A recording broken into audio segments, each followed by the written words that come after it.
Are you expecting and worried about your finances? I get it. I've been there. Statistics show us it takes around $16,000 to $28,000 to raise a child in its first year. That can be some daunting math. In today's video, I want to share with you practical tips to help you manage your money better so that you can alleviate the stress and enjoy this joyful time with your family. Thank you so much for joining me here today at Sisters for Financial Independence. My name is Catherine Agupjan, and I cover topics related to money, motherhood, and everything else in between. My first tip, and one of the most important, is to research your maternity or paternity leave options the minute you find out you're pregnant. Don't tell HR yet, don't tell your manager yet until you are ready, but start the research process as soon as possible. What will parental leave look like for you and your partner? It is super important that you and your partner look at both of your options so that you can formulate a plan together. You will create a shared document, which I will call the coordination of benefits, in which you and your partner will list out all of the benefits available to you from work, from your state, and from the federal government. You will list out healthcare options. You will list out paternity leave options, short-term disability options, as well as state leave options. From there, you will figure out which benefit to take advantage of, which one you have to sign up for, and which one you can coordinate together so that you have the most time with your child, but also less impact on your finances. Oftentimes, the mother-to-be does all the legwork ahead of time, which causes a lot of stress. So I absolutely encourage that you and your partner make decisions together. It takes two to tango, and now that you're sharing DNA, it's important that you both understand the impact of having a child. The reality is that there is no universal paid parental leave in the United States. Some states, not all, do have their very specific family and medical leave policies that you may be able to take advantage of. But it is important to note that these policies have certain restrictions and do not fully replace your income. Income is going to be the elephant in the table when it comes to taking time off to care for a child. Unfortunately, if your budget is already tight enough or already at a deficit month to month, it's important you work now to getting that budget in the green so you have some wiggle room and some more cash flow as the months go on. A big common mistake that new parents make is not understanding the FMLA. FMLA, or the Family Medical Leave Act, offers job protection only.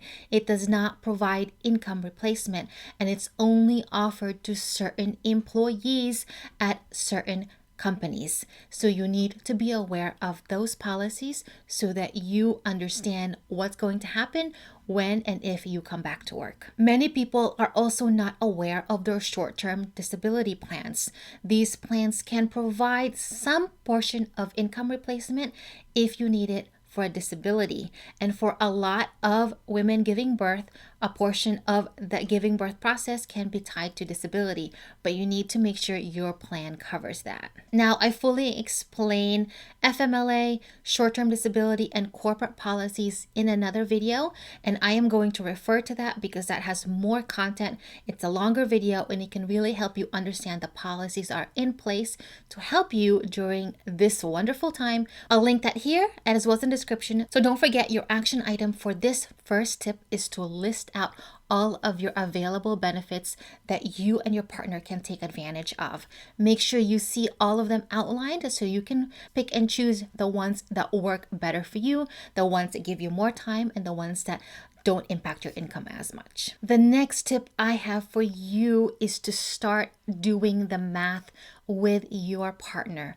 And I'm going to emphasize that you and your partner do this together. If for a period of time you or your partner has been handling the money, it is time to come together because both of you have different expectations when it comes to this time in your life. As a mother to be, I knew I wanted certain things when it came to the pregnancy process, as well as the delivery, as well as how I wanted to raise my child. So you need to start thinking about that. Do you want to have a doula? How will that work in your budget? Do you want someone there postpartum to help you with the baby, with your household, with other kids in your home? Are you going to have a parent come in and stay with you? What will that look like if that increases your budget?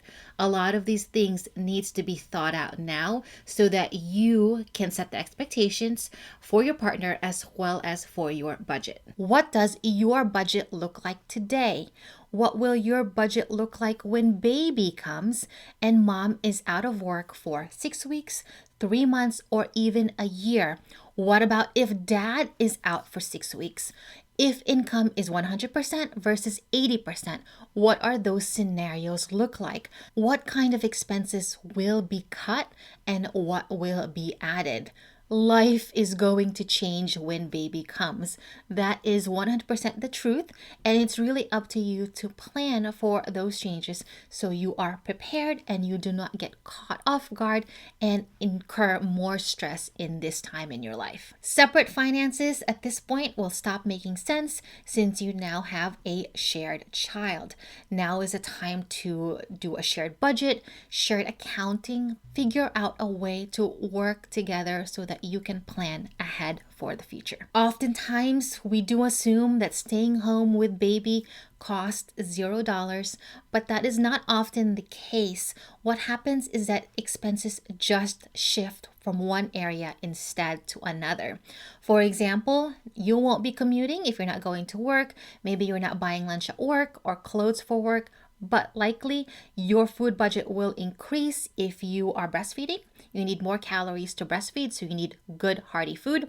You might need more money to buy milk, diapers. You won't be going out as much, but you probably still want to get takeout because it can be time consuming to take care of a baby full time. Life absolutely changes when baby comes. So your relationship with your partner also changes. And again, planning ahead can reduce the stress. If you have been considering staying home, or even if you're not, this might be a good time to test out what it means to live on one income. We always want the best for baby, and we also want the best for mom as well as for the family, but sometimes life doesn't go our way. We may need time to recover from childbirth. We may need more time for baby to develop. Postpartum stress is real. Babies can be born prematurely. NICU stays are possible. And layoffs do unfortunately happen while on parental leave. So we want to get ahead of that just in case those things can affect our income, expenses, financial, and emotional well-being. I have a bunch of video on budgeting, and I'm going to link a playlist up here for you to check out so that you can get your budget in the red and get some cash buffer in place. Remember that as with any budget, you do need to look at the income side first and understand what is coming in order for you to account for your expenses. Once you understand income portion, then you can plan ahead for expenses. And you probably need to make some sacrifices today so that you have that financial buffer and cushion for tomorrow. So for tip number 2, I'd recommend having a budget in place that you and your partner have agreed to. There might be some things in there that you aren't sure yet, but create a placeholder for those. Make notes of expenses to cut out temporarily to give yourself some room.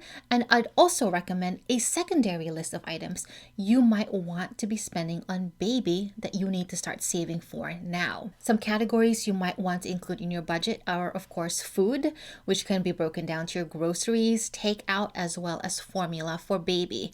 You might budget in clothes for baby, other essentials for baby like a car seat, crib. You might also include a clothing budget for baby, as well as start thinking about childcare if and when you do go back to work. And even now, as you are home with baby and you need a break now and then, you might want a budget of a few dollars so that you can hire a babysitter. You want to account for those expenses because those will likely be coming. As far as large expenses like a nursery, a new crib, a car seat that's over $100, baby carriers, start mapping those out to see how much they cost. I will share with you some tips on how you can get some of these items lower price so that you don't break the budget when it comes to those baby things. My next tip is all about healthcare. Now, as we know, in the United States, healthcare is expensive and having a child can cost a lot of money. Healthcare can be a big budget breaker. If you are signed up for healthcare at your company, take a look at what those healthcare options are. Take a look at your partner's healthcare options are and see which one is better. Now, I am recording this video at the end of the year, and normally this is when open enrollment happens for a lot of people at their companies. And this is your opportunity to sign up for a better health plan. If you and your partner work at different companies and have different health plans, which one is better for you as you go through this process of pregnancy, delivery, and of course, post checkups with baby. Yes, I am going to suggest that you sign up for the better healthcare plan. Yes, it might cost a little bit more each month, but now you have full coverage in case something happens to yourself or baby. Now, a lot can happen between now and when the baby arrives at home. So having a good healthcare plan can ease your mind and provide you this peace of mind. A more expensive health plan will unfortunately eat up a portion of your budget, but the point is to reduce the risk so that you don't have to worry about paying so much in the end. I will share with you my own story. I was considered advanced maternal age, which is AMA, which means you are about to have a child after 35, when I was pregnant with my daughter. I went through the gamut of tests to make sure baby and I were okay, all well and good, and thankfully I also delivered fine, 2 weeks early, but both baby and I were healthy. The challenge we had was that the baby was born with jaundice and had to stay an extra 2 days in the hospital. Now, thankfully, we had a good health insurance. I tabulated everything from the time I found out I was pregnant to when baby finally came home with us. The medical expenses were $44,000. And thankfully, because we have good health insurance, because we did pay a little bit extra to make sure we had that, our out-of-pocket costs were only $900. That is a significant difference. I definitely would not have been prepared for $44,000 if we had to pay that. But thankfully, upping that healthcare insurance for the first maybe 2 years of your baby's life, it can be super helpful in the long term. A part of upping to a better health insurance is to just give you peace of mind so that you yourself can also heal and help with the development of your baby. Open enrollment is a time for you to review you and your partner's benefits. It may be that you go all in one plan, which provides you more coverage.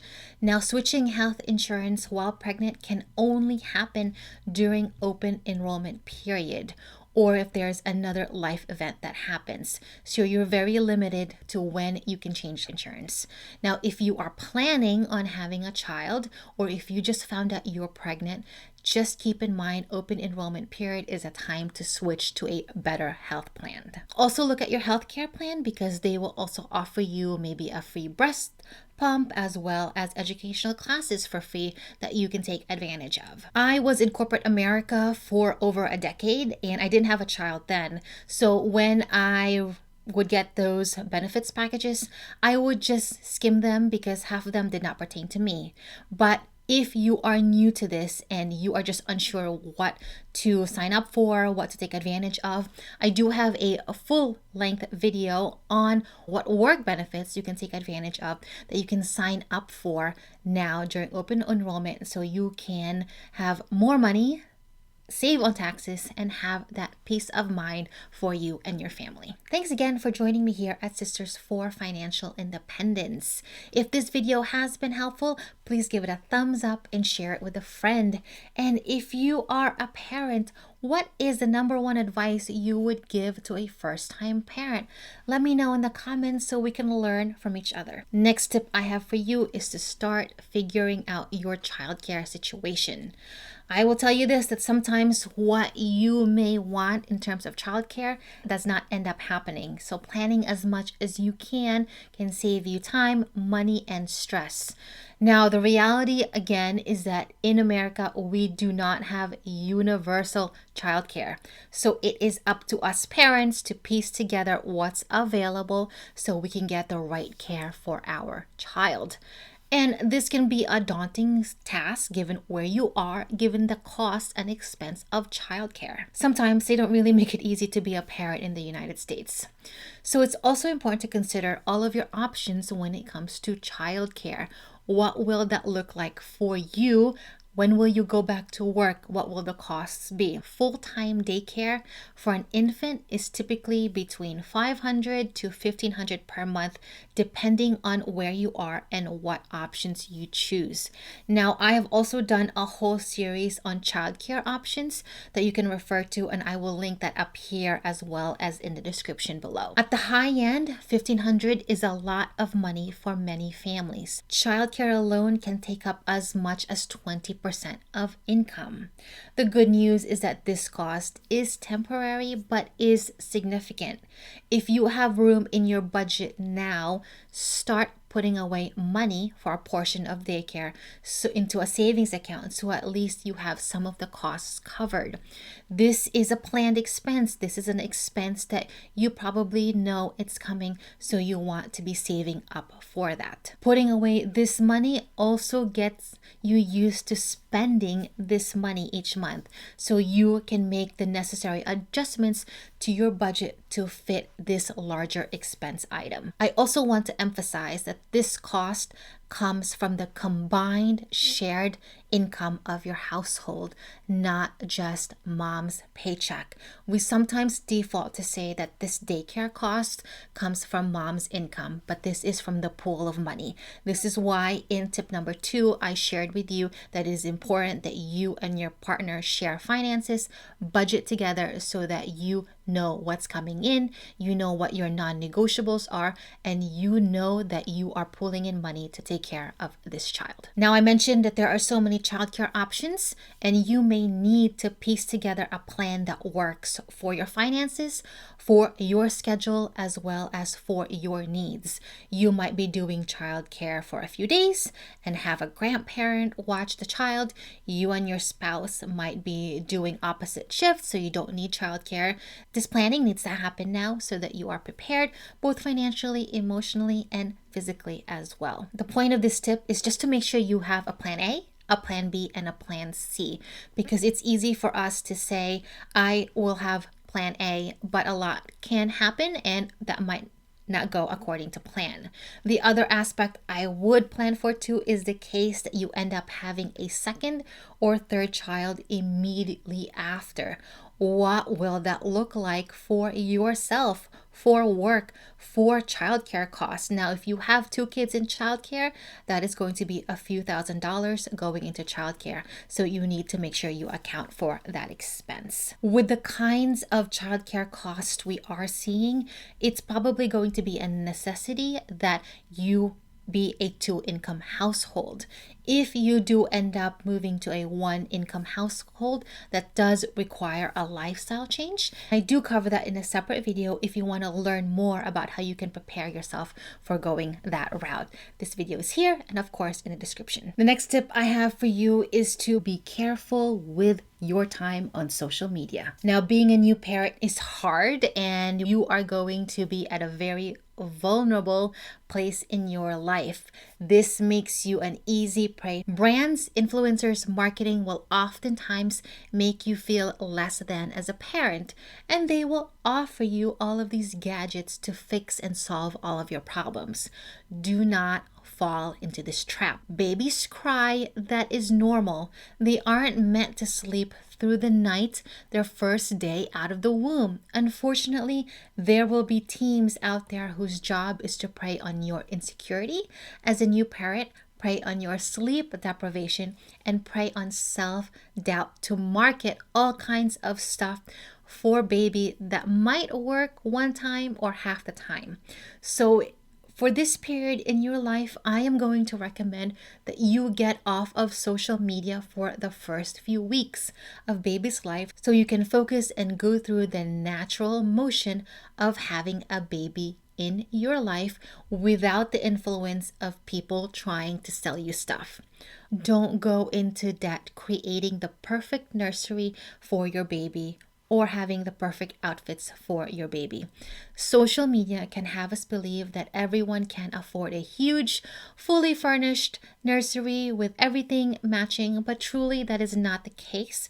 Not everyone lives like that, and let's be honest that half the time our baby will not be in our nursery. They will most likely be with us, next to us, on our person. And unfortunately, a lot of the stuff we see on social media is absolutely doctored up and optimized to create this very perfect picture, but that is not the true reality. Of course, share what you can with family and friends, but I would highly recommend you get off social media for a few weeks and reduce the temptation to compare yourself with other parents, compare your babies with other children, and of course, just get you off the track of being sold to for things that you probably don't need, which might lead to overspending and lead to a break in your budget. The next thing we'll cover is stuff, specifically stuff for baby. Do babies need stuff? Yes. Do they need a lot of stuff? No. But as you start creating a baby registry and dreaming of your baby's nursery, I do offer this tip to buy what's necessary and buy what you can secondhand.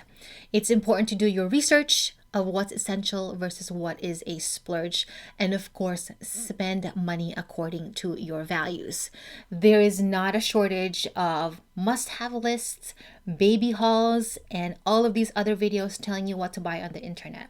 And if you are not careful, you can easily break the bank buying the most trendy items. So here are some quick tips to help you. First thing is be careful about buying everything all at once. You probably don't need things for a 9-month-old, so wait and see. We live in an abundant world. You can basically buy anything and it arrives at your door. So the likelihood that you won't be able to find an item in the future is very rare. So go slow on your consumption and wait until baby is a few months older before you buy certain things for that age range. Save for it instead. Second thing is ask for baby things. People want to celebrate the arrival of baby. You will likely have a baby shower. You will likely have friends and family that want to share in the joy and give you things. So get specific with what the things you're looking for. If you're looking for them to be secondhand, if you're looking for friends and family to pool together money for a stroller and a car seat system, let them know that. I think the more upfront you are, the better for you and probably the better for family and friends too. I'd also check your community. A lot of moms want to get rid of things that they have because unfortunately, a lot of things pile up easily. So ask friends, neighbors to see if there's anything that they can hand me down that you can use. This saves you money, gets things out of the landfill, and allows things to be reused a few more times. And I know many families will be more than happy to hand their things down to you so it can be used for another person. Third thing is to consider buying secondhand clothes. Now, newborns grow so quickly that oftentimes anything you buy them will only be worn for 1 or 2 times. So a lot of the newborn stuff, what you'll find is that they are fairly new. And of course, the more you have to rotate through all of these things, and likely they're not going to get that dirty, and they're still going to be very useful for a second or third life for your newborn. Fourth tip is to take advantage of registry discounts to get other baby essentials. If you can save 20-30% off these things that you need, that can all add up. And look for other areas where you can get discounts, where you might be able to buy bulk for diapers or other supplies you want for baby. And the last thing that I would share with you as part of this tip is keep in mind too that oftentimes the brand on your baby stuff is a reflection on you. So you might want certain things because of what they convey to the outside world. But really, your baby just wants a safe place to be. It wants to be fed. It wants to be hugged. It wants to have someone in their life who can care for them and ensure their basics are met. And the last tip I have for you in this video is work on your saving muscle. Hold on to your money a little bit longer and choose to wisely spend on the things that you really want and need for baby. Again, it's so easy to buy what's out there, buy whatever is being pushed on us, and that can have a detriment to your finances. And I want you to think about too, when you save money, you give yourself more options. You give yourself options maybe to stay home a week longer with your baby so that you can spend more time with them. Saving just for the sake of saving means having funds in place to do the things you want in the future. So if you have a choice between saving and spending, work on your saving muscle. Save for the sake of saving, because you might not know when you will need that money. The internet is just so good at convincing you that you need everything. But I will tell you this, when you become a mother, your biggest want will most likely be time. Time to spend with your baby, with your children, with your family. So how can you make time for yourself? How can you buy time so that you can do that? And a part of this is saving money early on so you can do that in the future. I hope this video has been helpful and has provided you practical tips to start getting your budget ready so you can afford to take time off to care for your child and be financially prepared and alleviate that stress. Now, one of the big things I would also recommend as you work towards reviewing your budget is that if you have high interest credit card debt, try to pay that off as soon as you can. And this video can help you with that. And if you are struggling with overspending, one of these videos can help you with that as well, so that you can create that cushion in your budget to have more money and more time with your family. Thanks for tuning in, and I will see you in the next video. Bye.